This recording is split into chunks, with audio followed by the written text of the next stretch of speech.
Makanya kalau sekarang di Filistin ribut Yahudi, Nasrani dan Islam, itu pantas karena rebutan tinggalan nenek moyang. Siapapun yang berebutan sawah pasti saudara. Salam damai sejahtera bagi kita semua, kembali dengan saya di channel ini. Terima kasih bagi teman-teman yang senantiasa mendukung dan mensupport perkembangan channel ini. Tuhan Yesus memberkati kita semua. Pada kesempatan kali ini saya akan membagikan kepada kita semua seorang ustadz yang sangat jenius, sangat cerdas. Ketika saya mendengarkan ustadz ini berceramah, maka saya berkesimpulan bahwa seharusnya pemuka-pemuka agama Islam khususnya harusnya berpikir seperti ustadz yang sangat bijaksana ini. Ustadz ini sangat memiliki wawasan dan ilmu pengetahuan terkait dengan sejarah. Ustadz ini tidak ikut-ikutan atau ikut campur terkait dengan konflik antara Israel dan Palestina. Oleh karenanya saudara, langsung saja kita mendengarkan videonya. Sebelum kita mendengarkan, berharap teman-teman untuk menyaksikan video ini sampai selesai supaya saudara dan saya tidak gagal paham. Inilah dia videonya berikut ini.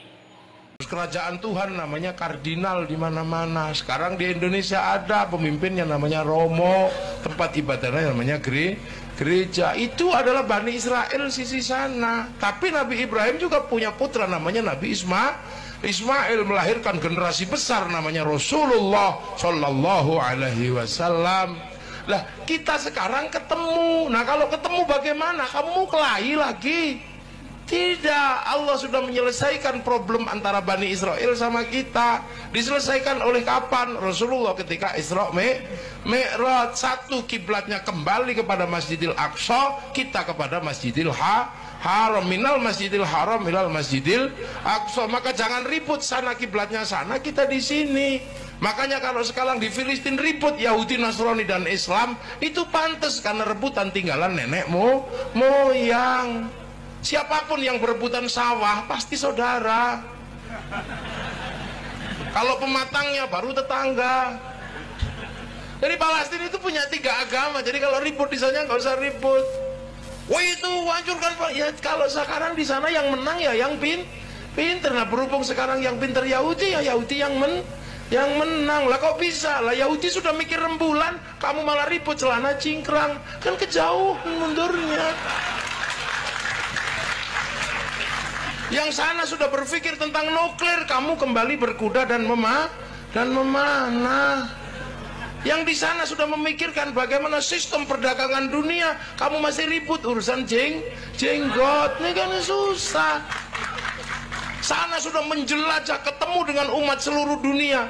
Bahkan mereka masuk ke semua negara. Kalaupun orangnya tidak datang, pesawatnya datang, sistem finansialnya datang. Sementara kalian masih membahas masuk gereja kafir, kan aneh. Kamu mundur.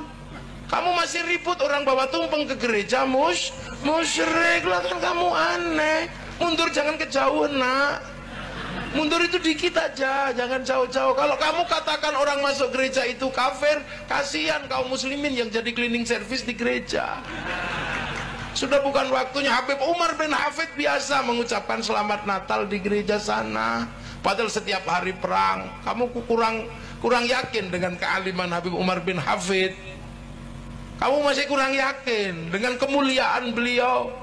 Beliau ke gereja, kadang kalau sewaktu sholat masih di gereja, beliau sholat mengambil tempat di sudut gereja. Kok kamu masuk gereja aja kok kafir?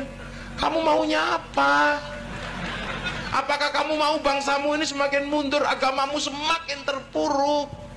Ini eranya era perbankan, jangan mundur mengharamkan bank. Kasihan umat mati tidak punya jaminan kehidupan untuk bangun industri.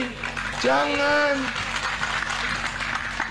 Tapi itu tidak terjadi di kalangan santri tetap maju. Sesuatu yang sudah dilewatkan oleh para masa lalu menjadi pengingat, dan kita akan terus bergerak ke masa depan. Yang lain mundur bakas jenggot, kita sudah tidak ribut masalah jenggot.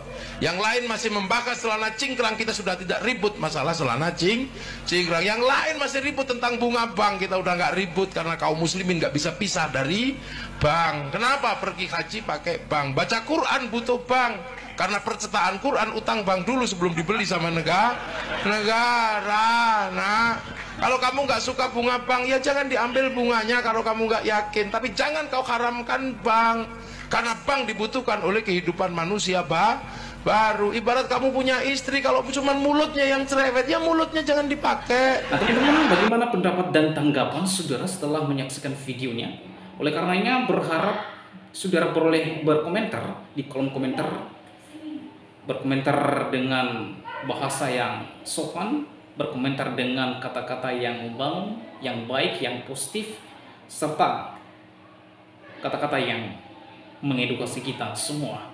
Nah, teman-teman, kita sudah mendengarkan apa yang telah disampaikan oleh Ustadz Muwafid ini. Setelah saya mendengarkan ceramahnya, maka saya melihat ada benarnya terkait dengan konflik antara Israel dan Palestina. Ia mengungkapkan ini bukan masalah agama, namun masalah warisan. Ia menambahkan seharusnya kita tidak boleh ikut campur dan ikut-ikutan terkait dengan perselisihan di sana. Nah, teman-teman, seharusnya kita warga Indonesia tidak boleh ikut campur dengan perselisihan yang terjadi di Timur Tengah. Mengapa?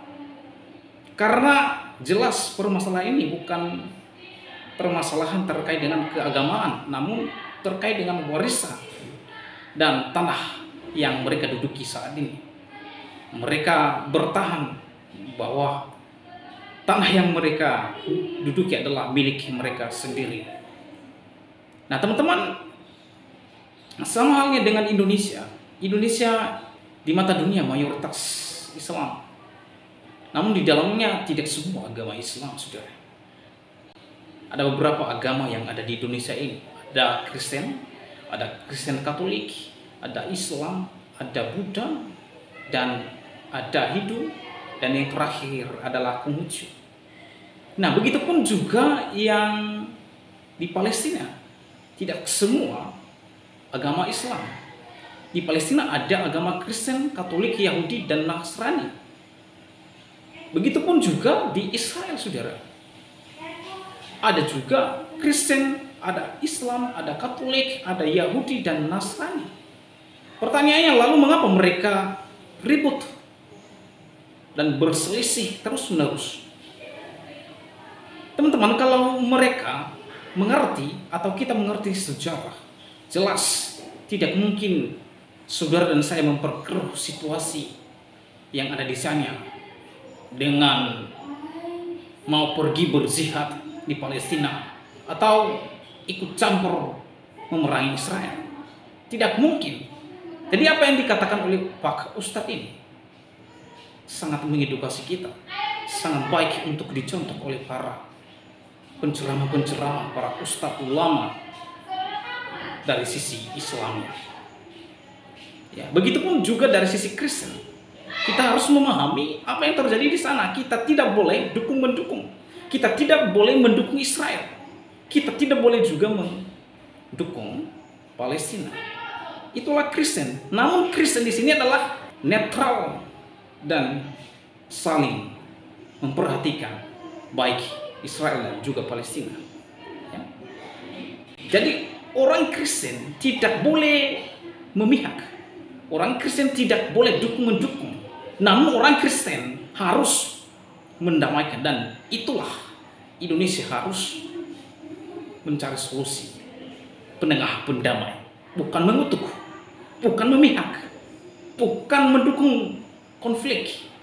Seperti beberapa orang yang suka demonstrasi, mereka mengatakan izinkan kami pergi ke Palestina, kami punya uang sendiri, pergi sendiri. Ya silakan pergi ke sana kalau kamu mau, kan sekarang sudah bisa buat visa, silakan pergi. Gak usah ngomong, gak usah diombak, gak usah diungkap di publik dan ramai-ramai demonstrasi untuk minta dukungan untuk diizinkan pergi ke sana. Silakan buat visa, pergi ke sana kalau Anda mau pergi ke Palestina. Itu tidak perlu berkuar-kuar, tidak perlu demonstrasi. Jadi apa yang dikatakan oleh Ustadz ini sangat baik sekali, sangat bijaksana sekali.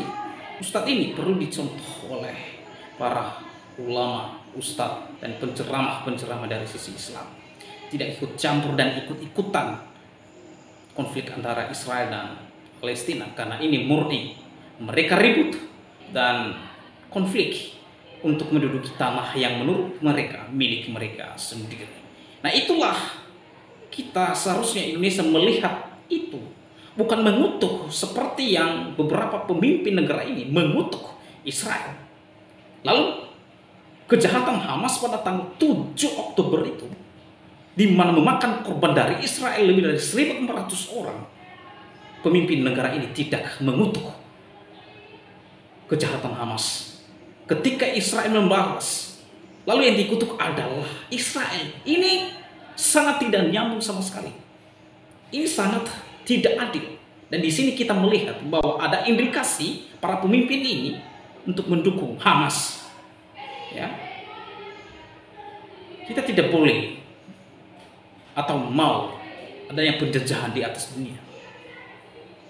Ya, kita harus mendukung dan menghapuskan penjajahan di atas dunia.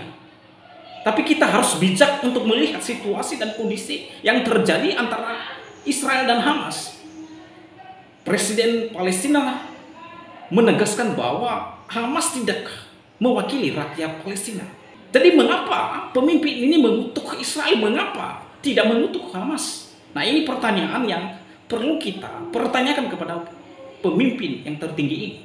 Mengapa tidak mengutuk serangan Hamas yang brutal pada 7 Oktober, sementara ketika Israel balas serangan Hamas, lalu yang dikutuk adalah Israel? Ini salah, dan ini adalah semua yang tidak sesuai dengan keadilan. Kalau Indonesia fair, harusnya perbuatan Hamas juga dikutuk. Ya, karena beberapa negara mengakui bahwa kelompok ini adalah kelompok yang radikal.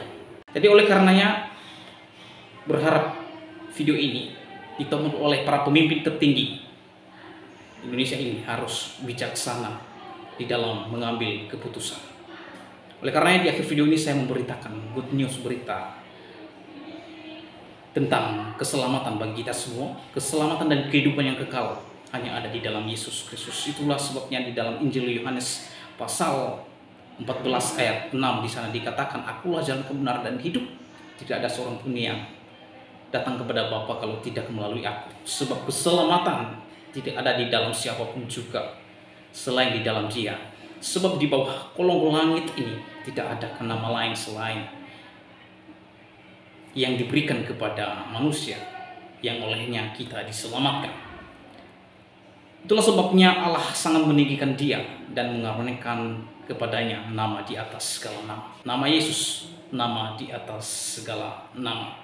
Segala bentuk apapun nama yang ada di dunia ini tunduk di bawah otoritas nama Yesus Kristus. Karena video ini, demikian video saya kali ini. Sampai bertemu di video saya selanjutnya, saudara. Tuhan Yesus memberkati kita semua. Shalom.